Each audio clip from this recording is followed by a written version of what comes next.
नहर महकमे को जब पानी की हमें ज़रूरत होती है तब तो ये देते नहीं है, और जब हमें पानी की ज़रूरत नहीं है ऊपर से बरसात होगी तब वो नहर छोड़ी गई है, तो वो नहर टूट के हमारा सारा बस्ती खराब हो गई।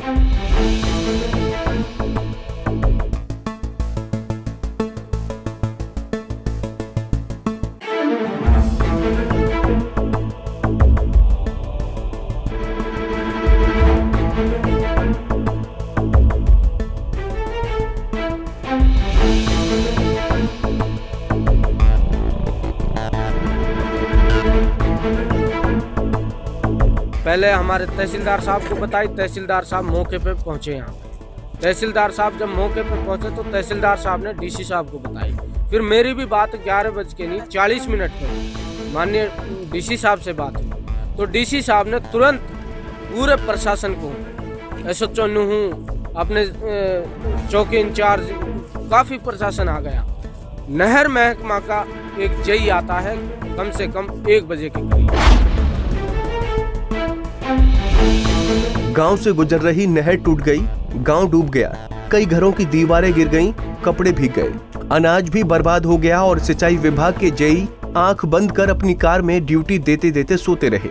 सुस्ती नहीं तो इसे और क्या कहेंगे। जेई बाबू को नहर टूटने से कोई नुकसान नहीं होगा, उनकी तो तनख्वाह अकाउंट में ट्रांसफर शायद 1 तारीख को ही हो गई होगी, मगर जिन गाँव वालों का अनाज डूब गया, बिस्तर गीले हो गए, घर तक टूट गया, उन्हें इसकी भरपाई करने में शायद पूरा साल लग जाए या इससे भी ज्यादा। तस्वीरें नूहू के पल्ला गांव की हैं, जहां रात 11:30 पर नहर टूट गई और देखते ही देखते पूरे गांव में पानी भर गया। पानी की रफ्तार इतनी तेज थी कि कई लोगों के घरों में सोने तक के लिए जगह नहीं बची। कम से कम 10 घर गिर गए हैं, मस्जिद की दीवारें गिर गई हैं, और नहर महकमे को जब पानी की हमें ज़रूरत होती है तब तो ये देते नहीं है, और जब हमें पानी की ज़रूरत नहीं है ऊपर से बरसात होगी तब वो नहर छोड़ी गई है, तो वो नहर टूट के हमारा सारा बस्ती खराब हो गई और सारी बस्ती के घरों में पानी बढ़ गया। किसी के बिस्तर भीज गया, किसी का अनाज भीज गया, किसी का भूस भीज गया, और रात 11 बजे से अभी तक प्रशासन ने कोई कानून कार्रवाई नहीं करी है, और जितना भी है सारी बस्ती परेशान हाल है। नहर महकमा की बहुत लापरवाही है इसमें, और तहसीलदार साहब रात के 11 बजे से यहाँ हैं, और लेकिन और कोई प्रशासन कट्टा लेके अब तक नहीं भगते, अब आए हैं 10 बजे। इस कड़ाके की ठंड में इंद्रदेव की मेहरबानी क्या कम बरस रही थी, जो सिंचाई विभाग की लापरवाही भी गांव में बहने लगी। रात 11:30 बजे के करीब जब लोग अपने घरों में सो रहे थे, तभी कॉलोनी के पास से गुजर रही नहर अचानक से टूट गई, जिसकी वजह से पूरी पल्ला कॉलोनी में नहर का पानी भर गया। अचानक जब घरों में पानी घुसने लगा तो लोग परेशान हो गए। समझ में नहीं आ रहा था कि पहले सामान बचाएं या खुद को, जिससे जितना बन पड़ा बचा लिया, बाद बाकी पानी में ही मिल गया। तुरंत मामले की सूचना उपायुक्त को दी गई, सरकारी आदेशों की झड़ी लग गई, एक दूसरे को फोन किए जाने लगे, मगर पानी का बहाव रुके इसके लिए कोई कुछ नहीं कर पा रहा था। ये 11:20 पे ये नहर टूटी थी। उसके बाद हमने अफसरों से इत्तला दी, पहले हमारे तहसीलदार साहब को बताई, तहसीलदार साहब मौके पे पहुंचे यहाँ पे। तहसीलदार साहब जब मौके पे पहुंचे तो तहसीलदार साहब ने डीसी साहब को बताई। फिर मेरी भी बात 11:40 पे माननीय डीसी साहब से बात हुई, तो डीसी साहब ने तुरंत पूरे प्रशासन को, SHO नूहू, अपने चौकी इंचार्ज, काफ़ी प्रशासन आ गया।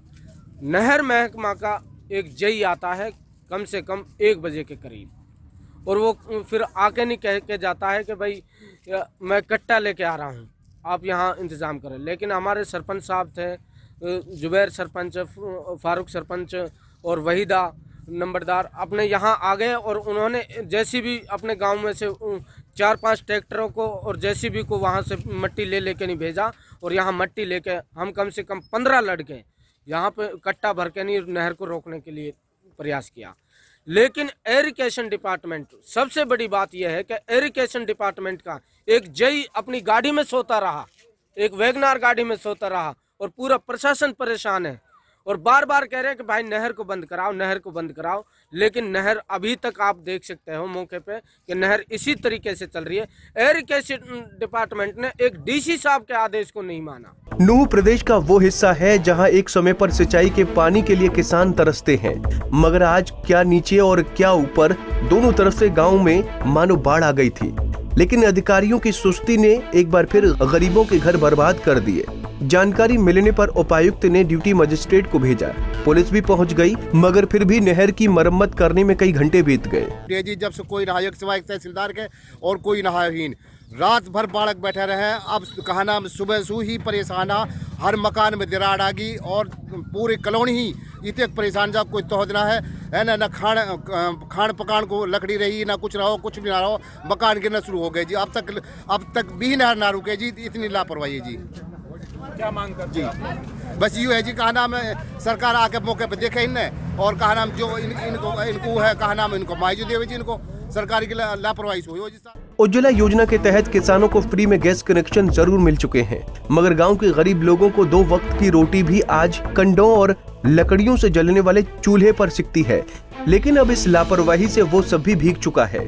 रात भर बच्चे बुजुर्ग सब परेशान रहे, क्योंकि इतने पानी के बीच नींद किसी को भी नहीं आई। जेई के सुस्त रवैये से किसानों का गुस्सा 7वें आसमान पर पहुंच गया। गांव वालों ने इसकी शिकायत भी उपायुक्त से की। भाई जैसे नहर का टूटने का पता चला उसी टाइम नहर पीछे से बंद करा दी गई है, और यहाँ पे जो जेसीबी लगा दी है, जैसे भी पूरा एफर्ट्स लगा रखे हैं कट्टा भरा के, और इसको बंद कराते हैं। 1-2 घंटा बाद बंद हो जाएगी। नहर में जो पीछे जो पानी इसमें रहता है, फ्लो का लेंथ इसकी काफ़ी लंबी है, इस वजह से जो इसका पानी का तोड़ है पीछे से एंड है, वो धीरे धीरे ख़त्म होता है जी। बीच में कहीं पानी को हम निकाल नहीं सकते। कब तक ये कार्य पूरा होगा? ज़्यादा 2 घंटे लगेंगे, उसके 2 घंटे बाद फ्लो हो जाएगा। हमने जेसीबी लगाई हुई है, मिट्टी ला रहे हैं ट्रैक्टर से और कट्टा भरा जा रहा है लेबर के थ्रू। रात में ही जब गांव के लोगों ने अधिकारियों की सुस्ती को भांप लिया तो खुद ही जेसीबी और ट्रैक्टर से मिट्टी लादकर पानी रोकने का इंतजाम शुरू हुआ। अधिकारी और कर्मचारी भी किसानों के साथ आकर काम में जुट गए। रात से दिन हो गया पर पानी रोके नहीं रुका। हालांकि एसडीओ ने 2 घंटे में पानी रोकने का दावा जरूर किया, मगर अब तक लगभग गांव के हर हिस्से में पानी पहुंच चुका है। जितनी बर्बादी होनी थी हो चुकी है। बहरहाल अचानक आई इस बाढ़ से नाराज ग्रामीणों ने प्रशासन से गुहार लगाई है कि वो सिंचाई विभाग की लापरवाही से हुए नुकसान की भरपाई की जाए। अब असल में ये होता है या नहीं, देखने वाली बात होगी। नुहू से AK बघेल, पंजाब केसरी टीवी।